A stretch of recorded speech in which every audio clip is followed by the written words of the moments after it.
It's the Sean Widmer Podcast. It's a journal by someone that just really doesn't like to write. Let's do it. Let's do a Friday podcast. Okay, I've got to be sort of quick with this part right here for a couple of reasons. One, it's super duper late when I'm recording this. And two, I have some stuff I've got to do here in just a little bit. So all of that we're going to cover in a second. My buddy Andy's coming on the podcast today. I'm very excited about that. I love Andy. I've wanted to have him on the podcast for a long time. I love talking to this guy, one of the people I talk to and enjoy talking to the most in my life. And so we're going to talk to him. I'm very mad at him about something. We'll get into that. We're going to talk sports and entertainment because that's what Andy and I talk about a lot. I think we talk about some other stuff. He's actually the Patreon episode this weekend as well. For those who are Patreon members, you get the weekend podcast. He's going to be that conversation. It was a fun conversation with him. It got cut short because we tried to do it on Zoom, and I forgot Zoom because I haven't used Zoom since the pandemic. I forgot Zoom has a cap on how long you can make your phone calls last. That I'm remembering now why when B. Rose and I were doing podcasts during COVID times, we used Discord because Discord has unlimited time. That's one of the big reasons why we did that. Anyhow, Andy's coming up today. It will be enjoyable. I've got to be quick on this. I'm very tired. It's late on a Thursday night when I'm recording this, but more importantly, I got to go to the airport here in just a few minutes and pick up my parents. My parents are coming to town. I'm so excited about this. This is a big deal for me, and there's a couple reasons I need to bring it up on the podcast. Number one, I'm personally just excited. I'm pumped to see my mom and dad. I love my mom and dad. I haven't seen them for a couple months. It hasn't been ridiculously long. They came at the beginning of January, but a lot's happened at our house and our lives since the beginning of January. It will be really good to catch up with them. I'll play some games with them, just talk with them. I'm personally very excited. Number two of three things we need to talk about as it relates to my parents coming to town. My kids are going crazy. My kids are ready for this. Huck, a little bit, he's very excited. He walked around today and said, I'm so excited. Now, he loves my dad. He and my dad are thick as thieves when we lived in Spokane, but Huck is very little. I don't think he really remembers everything about Gramps and Graham. He sees him on FaceTime a lot. He sees him on Marco Polo, which keeps it fresh. Every time he sees him, he just goes nuts and he wants to kiss the screen. So he does remember. But I don't want to undersell it like, oh, he doesn't remember it all, because he does. The problem is, and one of the big reasons he's excited is, my daughter does remember. And Gramps and Graham are her favorite humans. And so she has been insane this week with the excitement for Gramps and Graham. It's blown Christmas out of the water. It's 24/7 all the time she's asking about Gramps and Graham. When are they going to be here? Are they here after the next sleep? If I take a sleep right now in the middle of the afternoon, when I wake up, will they be here? How many sleeps? What's going on? So it's been crazy. So tonight I put her to bed, and she was just, absolutely insane. Just so excited. And it was funny, the range of emotions she had, because she's really concerned about Gramps and Graham giving her hugs. This is a big deal to her. She wants a hug from Gramps and Graham so badly. And so she's very worried. She kept saying, will Gramps and Graham hug me? I'm like, yes. She goes, okay, good. And this has been a question she's asked a lot. Will they hug me? So she's really ready for just that physical touch from my mom and dad, because she just loves hugs from Gramps and Graham. And I'm going to tell you, my mom and dad are great huggers. They're great. If you're when they see you, they're normally going to give you a hug, and they're just great huggers. They've got such high positive energy. It's infectious. So my daughter's real excited about this. But then there's also the emotion of the weird nerves. She's nervous. She's nervous to see my parents because she's so excited. And so I said, look, Gramps and Graham are getting in. They're getting in super late. They're going to be extremely exhausted on Friday. But I said, look, I'll give you permission as their kid, and they can take it up with me another day. When you wake up, you can go downstairs and get into bed with Gramps and Graham. I know that they would be bothered by it for a second because they're going to be exhausted, but in the end, they're going to be really excited to see you. And she was like really excited about that, but then she was nervous. She goes, will you come with me? I'm like, no, I'm not getting in bed with Gramps and Graham. Never. When I was little, but never. Like, you weirdo. What are you, a weirdo? And she was like, well, I kind of need you to come down. So it's this weird thing of pure excitement, but also this nervousness of reacclimating to her two favorite people. I'm very excited about it. Now, the other thing I wanted to bring up with this, my parents are coming, and they're going to be here for a while, which is great. They're going to be here for a little over a week, which means next week, I don't know how this is going to affect the podcasts, because I record the podcasts in our basement, and that's where my parents are going to be staying. Not in the room I recorded, not the podcast dungeon you're looking at right now, but a different part of the basement. And I'm not going to be able to just record down here screaming into a microphone while they're trying to sleep. But also, I don't know that I want to sacrifice a lot of my time when I have precious time with my parents. So I'm going to try to get some podcasts in. They are going on a quick trip midweek next week to go visit some family friends from Venezuela who live in the States now and live close. And so I'll at least for sure get 1 or 2 podcasts up. I just don't know what they'll be like. Ideally, I would have one with my folks. We'll see how it goes. We're going to play it by ear, but just bear with me on that, because I want to stay consistent with Monday, Wednesday, Friday. So you've got 3 podcasts a week. I just want to let you know my folks are going to be in town, and they're going to be my top priority next week because I'm really, really excited to see them. Let's talk to someone else who is a very big priority in my life. One of my favorite humans, someone who I lived. Andy doesn't like when I do this stuff. He doesn't like the bromance side of relationships, and I'm overly passionate about that side of relationships, so he's uncomfortable with it, which is why he was probably uncomfortable with how I start a lot of this conversation with him. But in terms of memorable times of my life, if I look back at my life and compartmentalize great seasons, one of my all-time favorite seasons of life is a number of years where I was single and I was latched onto the hip of Andy and his wife, Jalen. At the time they were dating into marriage. And it was just a great time of life. I don't think we talk about it on the podcast or the Patreon. I think I mentioned it afterwards to him. We sort of have a sitcom movie style relationship. I've been very lucky with this. Sorry, there's going to be some herky jerkiness to the podcast. It just my phone rang. I use my phone to record the video, so it rang in the middle of that little rant right there, and we'll talk about that in a second. But I want to get back to what I was saying. Seamless to you, potentially, not to me. Okay. I've been very lucky with this kind of relationship, and what it means by a sitcom movie style relationship that I have is when Kramer, let's give a shout out to Seinfeld, when Kramer busts through the door into Jerry's apartment, he just starts talking about whatever it is. And you see this in a lot of shows. I think a lot of TV shows for sure, because when a friend walks into a scene on a TV show, they enter somebody's house, right? A very popular thing in a sitcom, whether it's from Everybody Loves Raymond, Home Improvement, Modern Family. I'm trying to think of shows where there's houses and people will walk into the house, right? Full House. When that person walks in, there is a limit on how much time they have on the show, and so conversations just start in a sitcom. There's never a, how was your day? This and that, and just the extra frivolous stuff. And that's kind of how our relationship is. It's beautiful. You just walk in and you start talking and the conversations go, and it's very magical. So I'm very lucky and I'm very fortunate to have this with a couple people, and Andy is one of them, and he hates to talk about it. So anyways, all that to say, I'm excited to talk to Andy, and here he is. I'm excited about this one, man. This is the one. This is the one I've been waiting for. I retire from the podcast after this. My buddy Andy is on. Hello, Andy. How you doing? Let's start with this. Kentucky's great. Let's start with that's what I was going to ask. So good. Let's get the pleasantries out of the way. You're wearing an SEC sweatshirt. I'm an SEC country.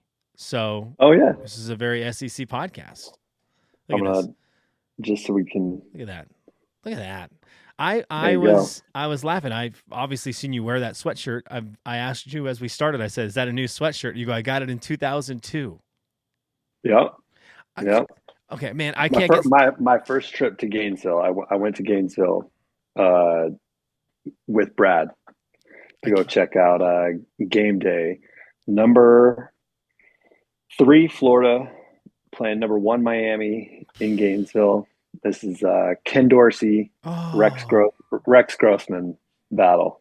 Man, I don't want to get too sidetracked. 'Cause I have a plan with you. Okay, I have a plan All with right. you. All right. But I will say one thing I'm proud, both of us, we really get our money's worth out of our clothes. Oh, without question. I'm still wearing Without the question. 505s we got in 2010. I still have one pair is hanging on. The other ones, they blew out. I mean, I blew through those. But one I still got, and I still wear them all the time. We get our money's worth out of our clothes. That's fact. That's fact. And I mean, 2002, that's a good, and that still looks like it's in good shape, man. You still, like, the neck still looks good on the sweatshirt you're wearing. Maybe my computer's not high def enough. It's not. It's frayed pretty good. All right. It's frayed pretty good. So Yeah. I'm mad at you, Andy. This is one of my very best friends, Andy, on the podcast. I'm mad at you for a couple reasons. Number one, I always wanted to do a podcast with you. We never did. We did one episode of a pilot for our buddy Davin, with you, Yeah. Davin, me, and Rhett, and it never went anywhere. And I always wanted to do something with you. Men's room. The men's room. Yeah. That's right. Why do we never do anything? I think when you were here, you were doing your podcast and you were doing your things. But I think there's a point of crossover of, like you were in the studio literally all day.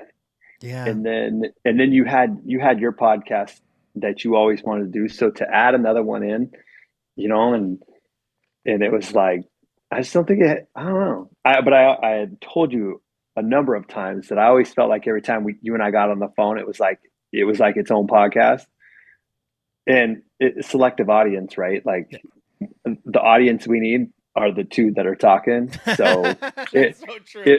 It fulfilled all my podcasting. It's like I talked to like two people on the phone ever, and I can always bet when I'm talking to you, it's like very topic driven in terms of like, hey, you got 2 seconds? I got this thing. I want to throw this idea out at you. Or did you see this thing? Or do you remember when? Like, how many conversations that we had when it was like, do you remember when this game had this feature? And those types of things. So it was always like we always just kind of got it that way. Yeah, that's fair. That's fair. Well, I'm mad at you for that, but I'm also mad at you, and this is really what I'm mad at you for.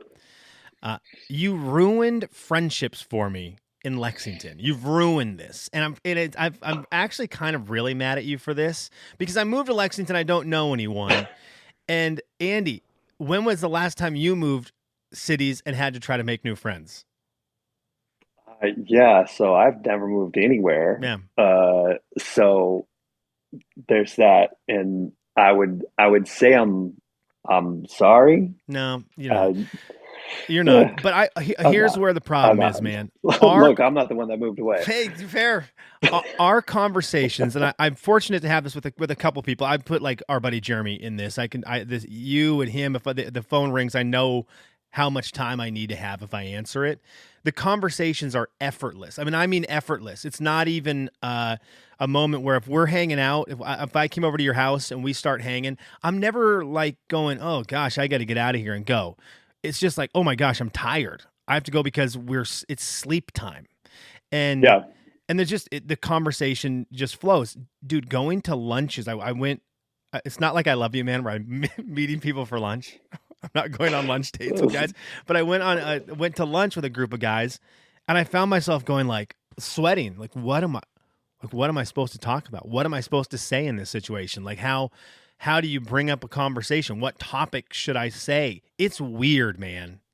Do you throw out in those moments? Do you throw out something wild, hoping like, let's see if this catches, and if anybody else picks up on it, or like try to like plant little seeds and say like, I don't know. Normally it'd be something sports video game related, or something like that. But try to make a reference that they would catch, and if they catch it and you see that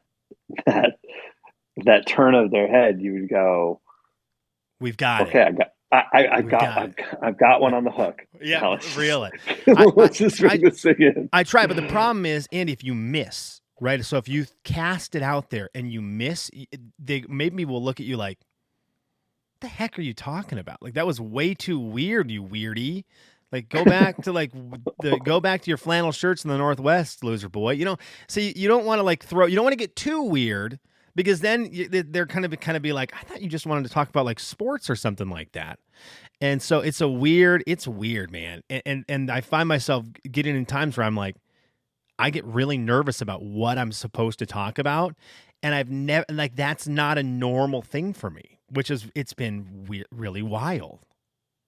And I think I can understand what you're saying. While I don't necessarily feel it, that's for, but I can say I agree. Anytime you and I talk, it seems like we can start on a topic and our transitions, while not necessarily perfect, it's like we could start talking about, something our kids did. And then within, man, a couple minutes, we're so far off track and don't know how we got there. And that happens all the time. And so my general feeling is anybody you're really close with, that's how all conversations would go. Yeah. It's that's true. If it doesn't go there, then it's there's a subconscious connection of say we've tackled everything in that little bubble of that conversation, and we can move on to the next one, instead of in the situation you're in where you talk for a second and then it kind of ends, and then it's everybody just kind of staring at each other going so do we draw another topic out of a hat, or yeah, it's so weird. And then also that there's the weird part of it being well, if you're with people who have similarity, but you're the person who's trying to jam themselves into the conversation, you get people who are well, we need to let him in, but he doesn't know the inside story or the scoop. And then it's so then you're on this thing where no, talk about whatever you want, but you really don't know what they're talking about. And so it's just weird, dude. So I blame you. I'm mad at you. I'm mad at you for it because our conversations are effortless, and you go oh, that was really nice. And I also don't know that I have it in me to put in the time again. Whew, I don't. We put in the time. It's oh man, Andy and I put in the time. We really had to work hard at this. It wasn't effort. It was effortless. But you know what I'm saying? You build. We have a really fun history with a ton of experiences over critical times in my life and on our lives we were just there for, and that so you just can't replace that really. For sure.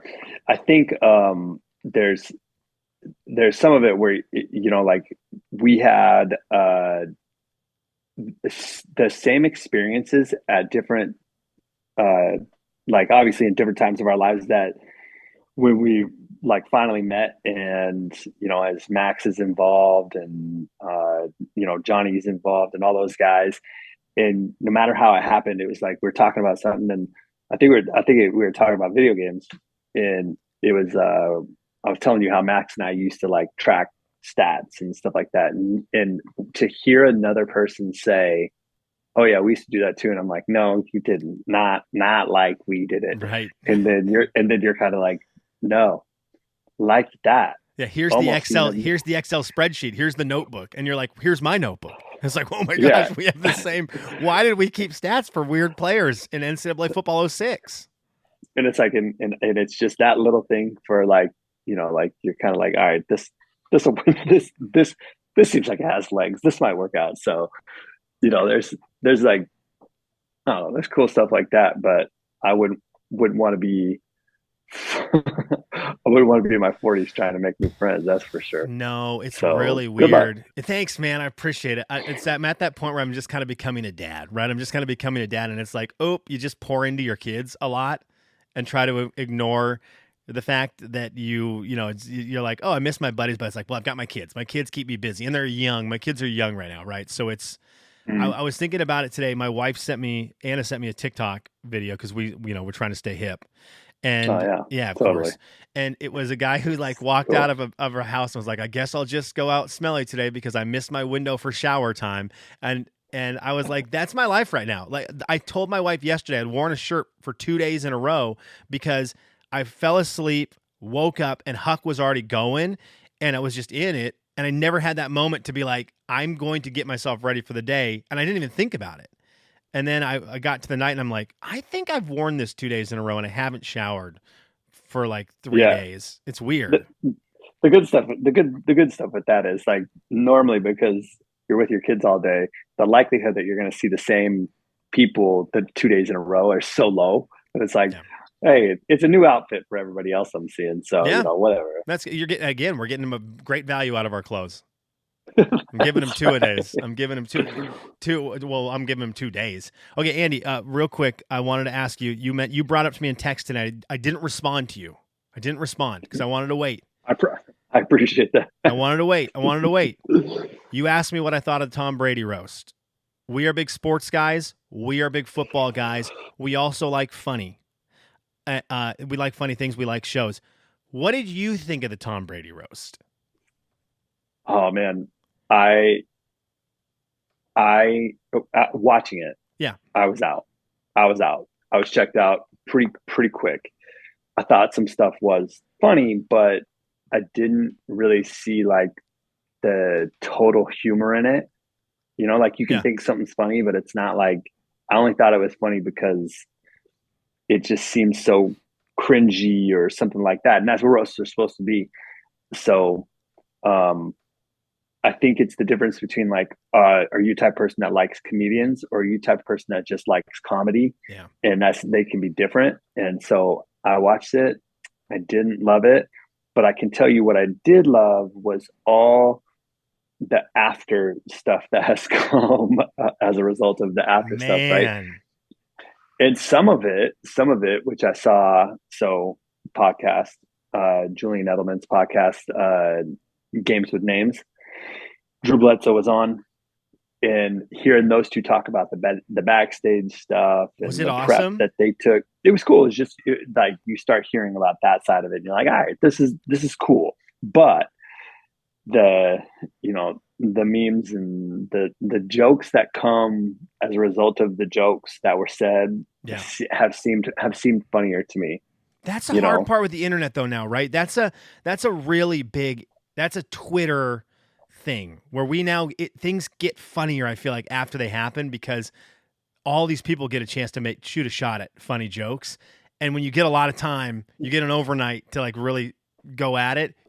People are really funny, man.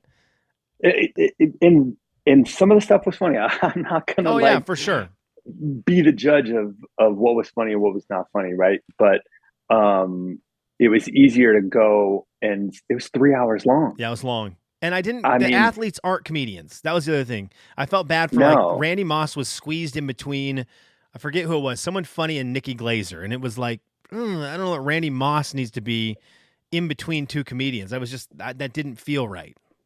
And so everything that I've seen is basically saying Nikki Glazer is MVP of this thing. She killed it. Yeah. And so I just went back and watched just her section and was like, all right, she was funny. She's ruthless. Funny. She's ruthless.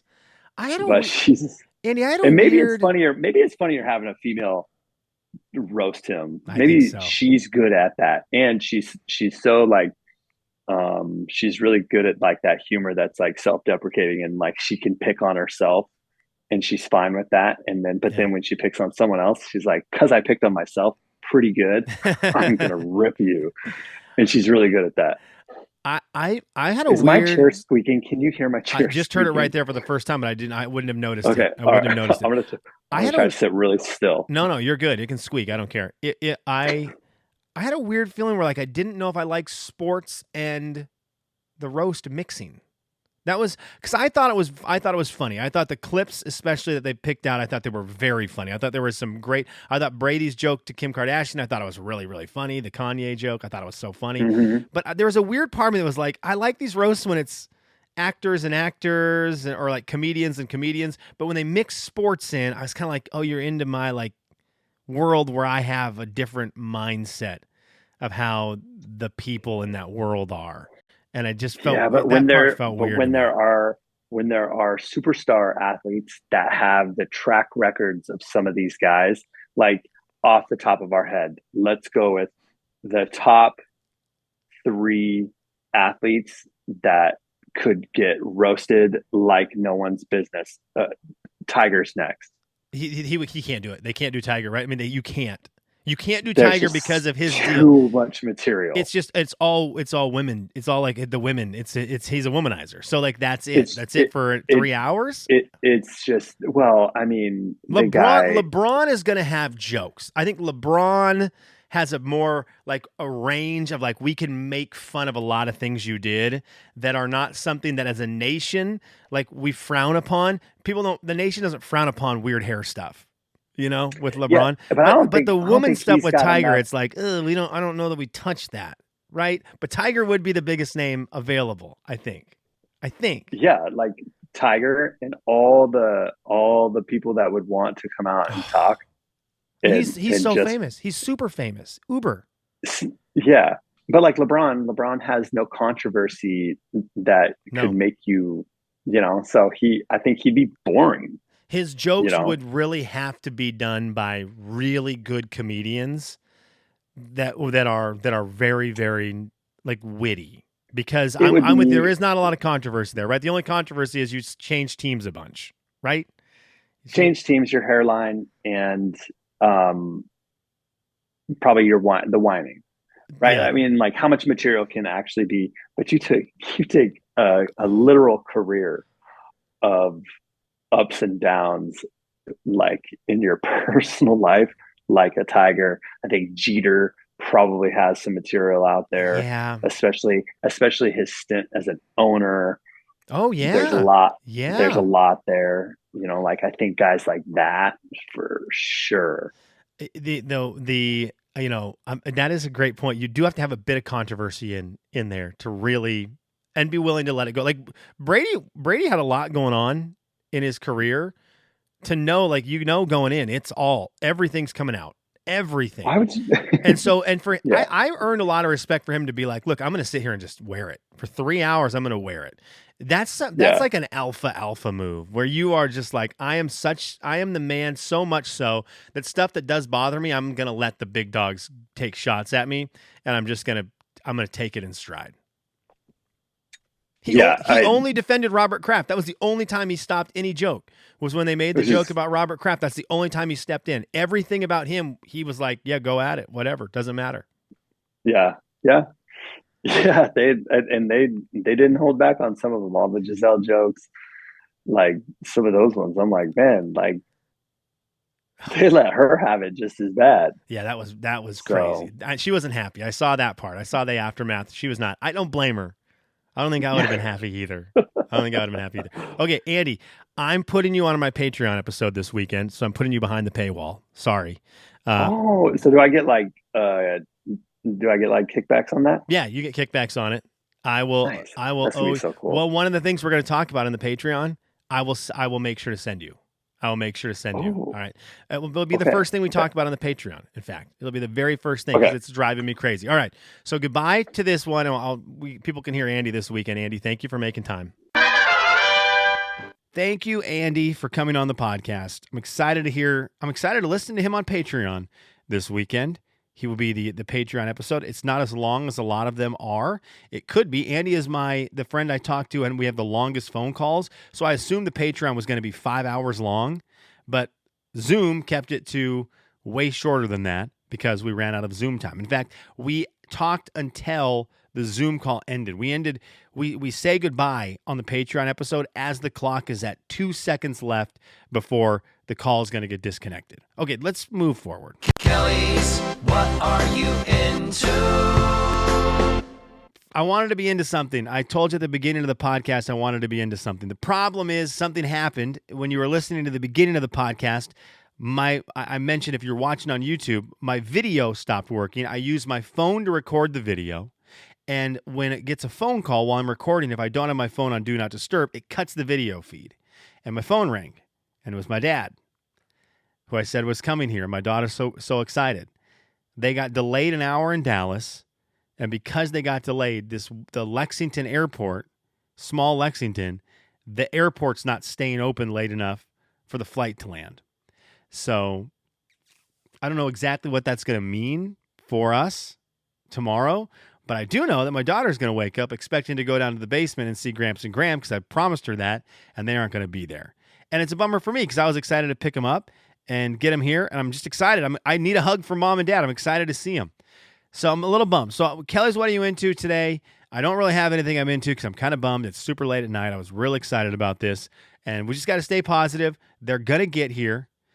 I guess one positive we could say is my kids are going to get to pick them up at the airport more likely than not. If they can get out on a flight earlier tomorrow morning, Olivia and Huck can be with me when we pick up Gramps and Graham. And that will be a really cool deal, right? That will make up a little bit for them not being here in the morning, will be the fact that my daughter can go to the airport and then ride next to Graham in the truck, and that's going to be a big deal. So it will end up positive. It's just a bummer with a hiccup in the road. There's today's podcast. Well, at least the part that like most people love. I got to talk Survivor, though. I got a lot of Survivor thoughts. By the way, before we get into that, we've got to see if there was any comments. I also just wanted to thank everyone. I do it every time. I want to thank everyone who listened. I want to thank anyone who has shared the podcast, because we have picked up some new followers on Spotify and on Apple Podcasts. We've picked up a couple new subscribers on YouTube. And so I just wanted to thank anyone who's maybe shared the podcast. That's very nice of you.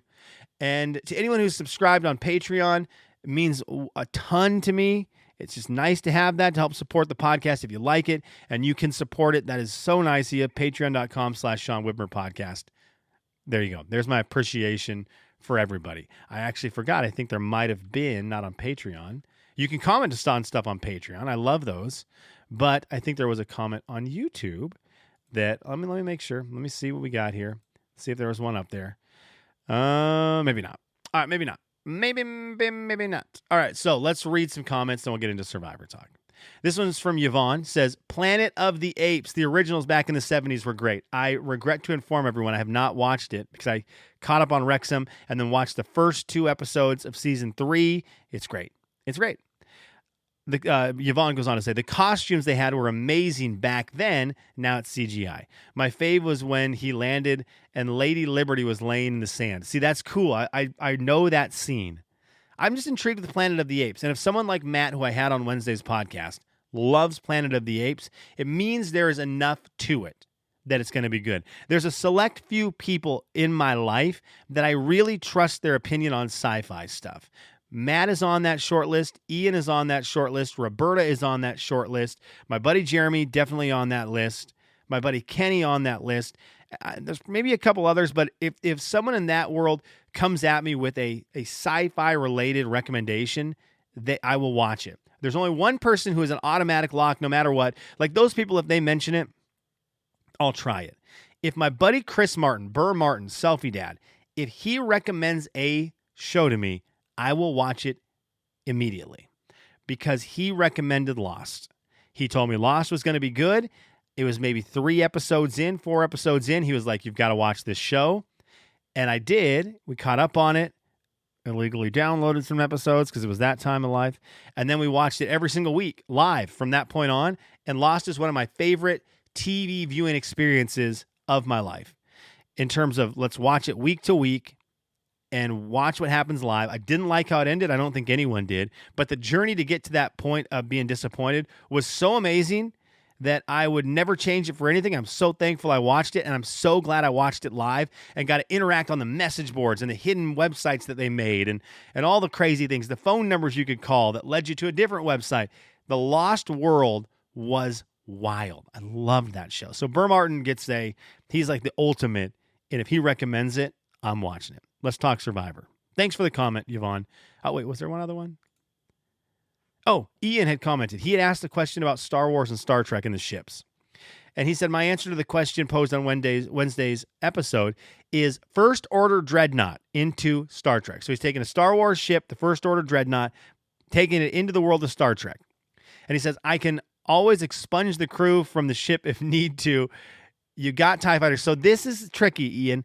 I didn't realize if you took a bigger ship, you get the ships with the ships. Didn't realize that was a thing. So, I'm not going to allow it. I'm not going to let you take a ship and get more ships with the ships. What are you doing? Are you serious? Get out of town. because I didn't think of it. For the unfriendly races in Star Trek, it's got those 2 beefy Death Star level cannons. I know it's got big guns. Now, if I was forced to do Star Trek ship into Star Wars, there's only one answer. So again, I'm not great at Star Trek, but he says universe class starship.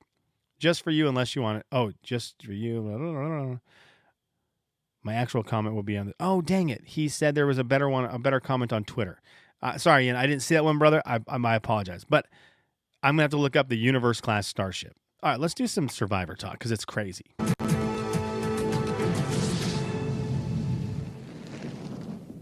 Liz, you're the worst contestant in a long time. All right, there we go.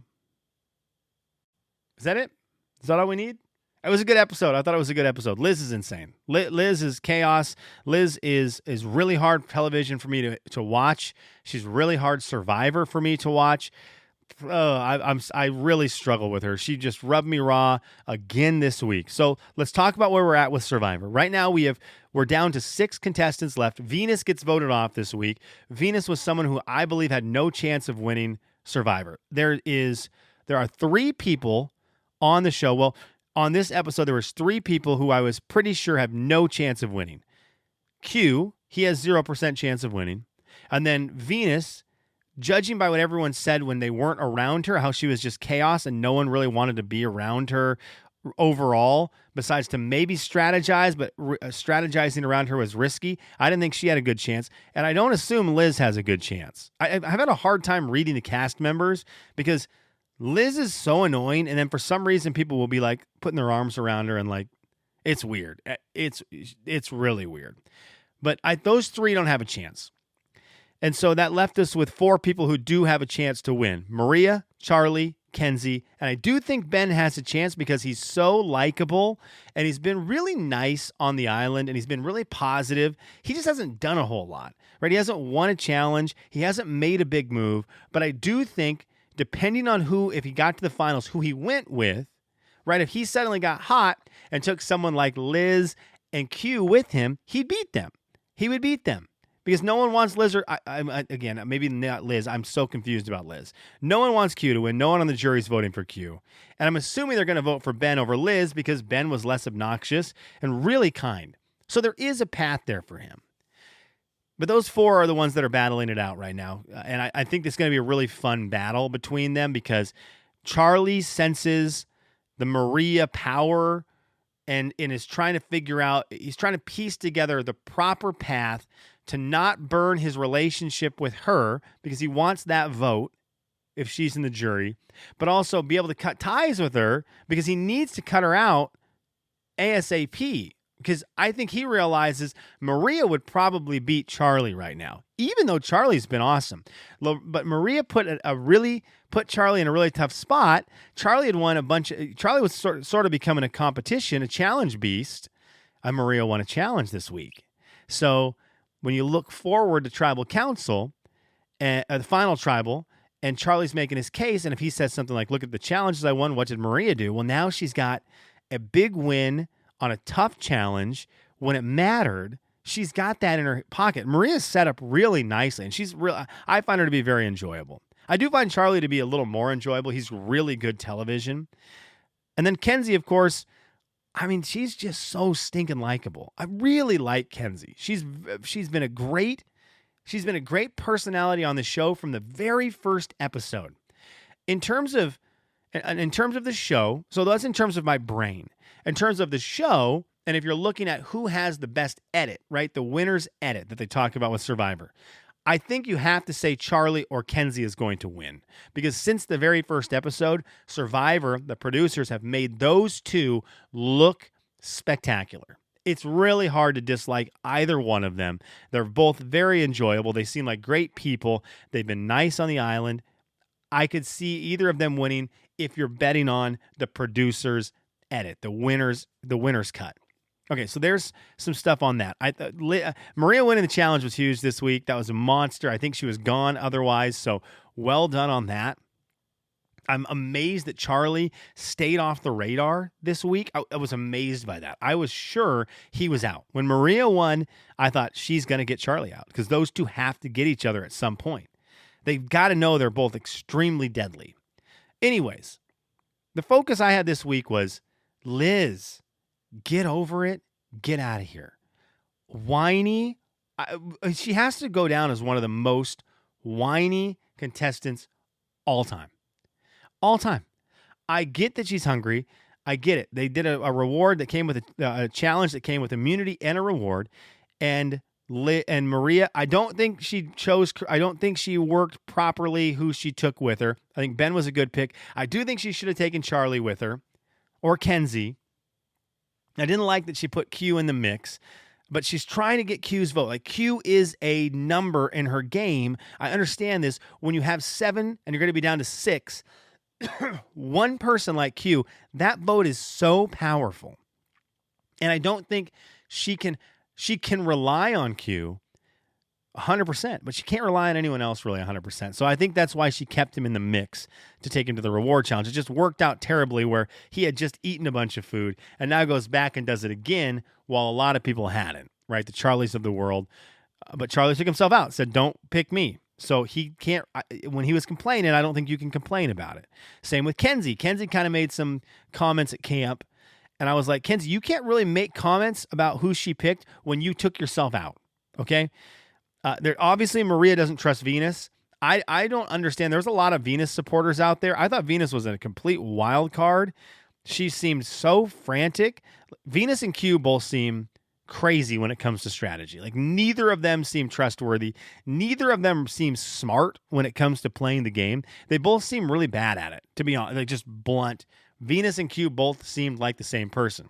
Now, Q had already given up on the game, it seemed like a few days ago, so a few weeks of the show, and I thought he kind of really, at Tribal Council, stuck it to Venus, and she was doing the thing where she was talking over him and like, no, that's not true, and it was like, no, Venus, everything Q is saying is true, and I think it also, not only was it true, it seemed to come from a place where Q kind of was realizing, this is what I did to myself, so I'm telling you from weird experience in the moment that you shot yourself in the foot, because Q shot himself in the foot.